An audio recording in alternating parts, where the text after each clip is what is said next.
The Footwear Distributors and Retailers of America is a trade association that supports nearly 500 brands worldwide, including Nike, Adidas, Walmart, and Target. They also represent more than 90% of total shoes sold in the U.S. and are the industry's voice on government policy. So joining me now to break down the news and where we stand is Matt Priest, President and CEO of the FDRA. Matt, it's great to have you on set. Thanks for having me, Kristen. Appreciate it. What is the state of the industry amid sticky inflation?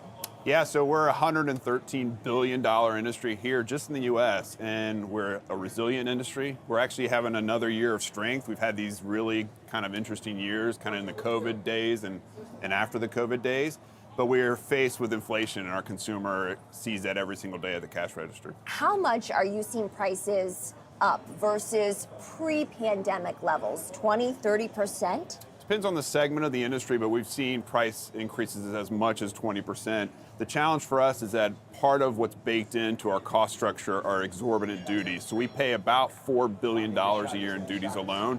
$1 billion of that are the Trump tariffs that took effect in 2019, and they impact consumers directly every single day. But how much does that hurt Americans? So if you think about $114 billion, $113 billion industry, at the border, the U.S. government's taxing shoes about $4 billion. There's a 3-time retail markup. So we're looking at anywhere from $12 billion to $15 billion in additional costs Americans have to pay at the border because of just tariffs alone. Where do conversations stand between your organization and the White House to lessen some of those costs? So for many years now, we've been asking the Biden White House to roll back the 301 tariffs that President Trump put into place in September of 2019. They were in a 2-year review of whether or not they should continue on with tariffs on a ton of different products.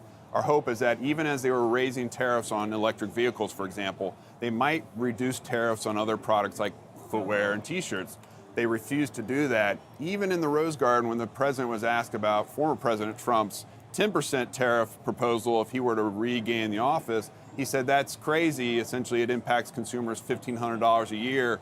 And so we're scratching our heads as to why they haven't moved to reduce duties on things like shoes. Are you planning a new strategy if former President Trump does win the White House in November?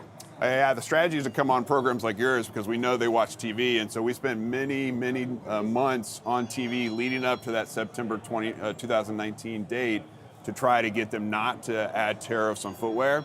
And they didn't listen to us. And so we're going to continue to send letters to the White House, get members of Congress engaged if they're interested in saving money for their consumers, and ensuring that we're on TV and talking to folks like you to get our message out. We've seen the sneaker market absolutely explode. So we mentioned Nike, Adidas off the top, but we've got newcomers on publicly traded. Skechers, That's ringing right. the opening bell at the New York Stock Exchange, also publicly traded. Yep. When it comes to some of these newer names like Aveha and a Hoka as well, are those companies that you represent? Oh, absolutely. So we represent 95% of the industry. So the innovation that's happening, not just at the Nikes and the Adidas of the world, but has been democratized across a lot of different brands. And so today, Michael Greenberg with Skechers was here ringing in the opening bell, 25 years here in the market.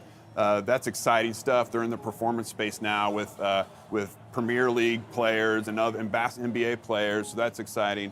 You think about On and Hoka, they're dominating the performance running space. All that is just really phenomenal to see, and I think consumers are looking for that. They're looking for new and innovative, and the brands that aren't paying a lot of duties and can invest that back in innovation are the brands that are going to succeed. And that's why we advocate to lower duties so that American companies can invest in American innovation. What are the concerns beyond duties that you're hearing from some of these shoe companies?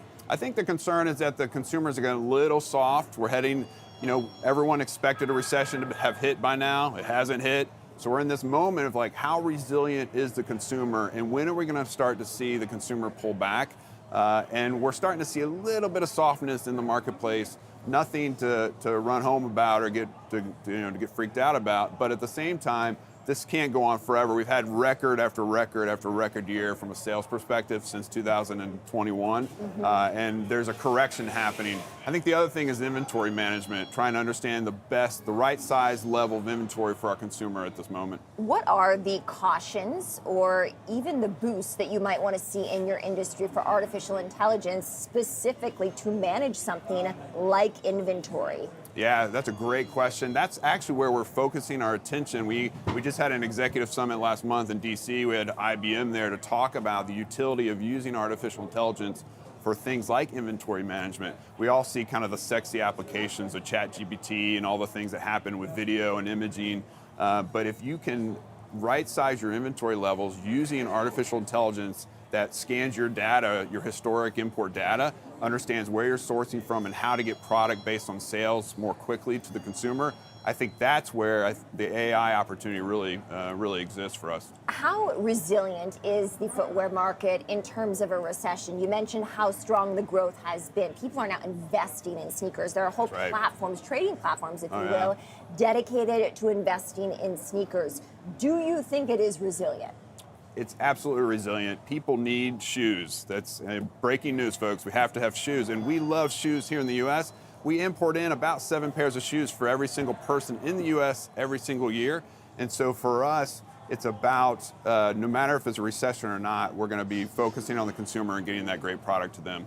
All right, Matt Priest, President and CEO of the FDRA. Matt, thank you. Thank you.